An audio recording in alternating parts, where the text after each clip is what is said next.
America के जो राष्ट्रीय सुरक्षा सलाहकार हैं जैक सलिवन, उनको भी भारत आना है। जाहिर तौर पर भारत के लिए चुनावों के समय में ही एक बड़ी चुनौती ये होगी, क्योंकि इजराइल के साथ भी उसके रिश्ते अच्छे हैं, ईरान के साथ भी उसके रिश्ते अच्छे हैं, और अगर मिडिल ईस्ट की पूरी बात की जाए तो इस पूरे इलाके के अंदर बहुत बड़ी आबादी वहां पर रहती है। आज प्रधानमंत्री ने भी कहा कि हर भारतीय की सुरक्षा के लिए हम संकल्पित हैं, लेकिन अगर ये कॉन्फ्लिक्ट बढ़ता है तो भारत के लिए एक बड़ा और नया चैलेंज।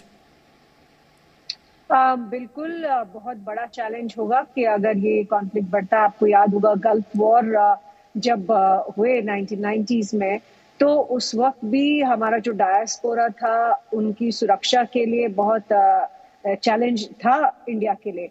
इनफैक्ट आज बीजेपी मैनिफेस्टो में एक बड़ी बात जो है कि 1.5 करोड़ इंडियन डायस्पोरा को जो इंडिया ने लाया, क्राइसिस जो पिछले 4-5 साल में हुए, वो कोरोना वायरस के टाइम हुआ या वो यूक्रेन वॉर में हुआ, उसी तरह का एक चैलेंज बहुत बड़ा हमारे लिए खड़ा हो सकता है कि उन सब भारतीयों को वापस लाना और उनकी नौकरियां, उनकी जॉब्स। आपको मालूम होगा कि जो इंडियन डायस्पोरा मिडिल ईस्ट में, वेस्ट एशिया में काम करता है, उनके थ्रू जो रेमिटेंसेस आते हैं वो एक बहुत बड़ा कंपोनेंट है इकोनॉमी का।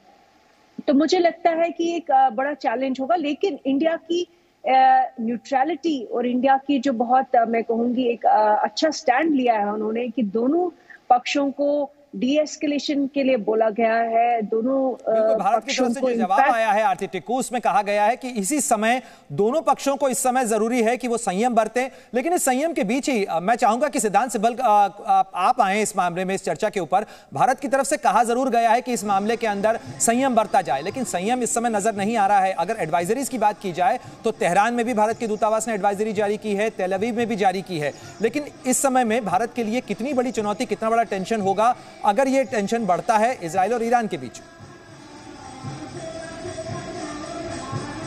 देखिए, इसमें दो एस्पेक्ट्स हैं। पहला, ईरान और इजराइल की बात कर लें। ईरान में करीब 10,000 भारतीय हैं, इजराइल में करीब 18,000 भारतीय हैं, और थोड़े दिन पहले हमने देखा कि कैसे एक बैच भारतीयों का इजराइल गया कंस्ट्रक्शन वर्कर्स बनके। पर कहीं ना कहीं भारत के लिए फोकस होगा कि कैसे जो उसके अच्छे रिश्ते हैं तेहरान के साथ और इजराइल के साथ मिलकर भारतीयों की एक तरफ से सुरक्षा एक तरफ से एक बड़ी प्रायोरिटी होगी। दूसरा, स्पिल ओवर इम्पैक्ट। अगर स्पिल ओवर होता है तो भारत से और बड़ी चुनौतियां होंगी एक डायस्पोरा को लेकर, क्योंकि भारत की एक बड़ी डायस्पोरा वेस्ट एशियन रीजन में है।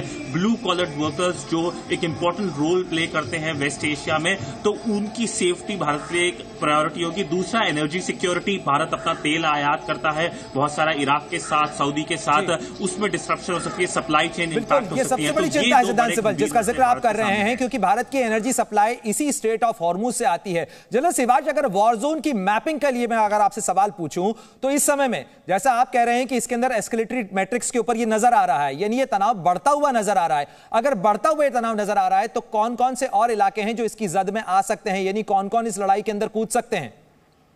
देखो, ये सच्चाई है परिणाम ये बढ़ेगा। क्यों? क्योंकि इजराइल के अस्तित्व का सवाल है, क्योंकि इजराइल पे आज तक किसी ने डायरेक्ट अटैक नहीं किया। अगर ईरान ने डायरेक्ट अटैक किया और इजराइल चुप रहता है तो फिर वो मिडिल ईस्ट में सरवाइव करना बड़ा मुश्किल है। तो ये सोचना कि इजराइल मान लेगा जो बाइडेन की बात और एस्केलेट नहीं करेगा, ये मुझे नहीं लगता। वो पक्का इसको एक प्रकार रिस्पॉन्ड देगा, मगर कितना रिस्पॉन्स देगा वो क्वेश्चन है। मगर ये लड़ाई बढ़ती है तो ये सच्चाई है, इसके अंदर अमेरिका आ सकता है, और कहीं ना कहीं जो ईरान है उसके पास रूस और चीन और नॉर्थ कोरिया का जो सिवाज, लेकिन अमेरिका की तरफ से फिलहाल तो यही कहा जा रहा है कि इस मामले के अंदर वो ईरान या तेहरान के साथ में किसी भी तरीके का सीधा संघर्ष नहीं चाहता। मैं लौटूंगा आपके पास में, साथ ही विशाल और आरती टिक्कू भी लगातार हमारे साथ जुड़े हुए हैं, लेकिन रविंद्र का रुख इस समय कर लेते हैं। रविंद्र, आज प्रधानमंत्री ने जब बीजेपी का संकल्प पत्र जारी हो रहा था तब उसमें भी उन्होंने इस चीज को लेकर जिक्र किया, ये युद्ध का काल नहीं है। लगातार प्रधानमंत्री इस बात को दोहराते रहे हैं, लेकिन इसके अंदर भारत की भूमिका कितनी महत्वपूर्ण हो जाती है, और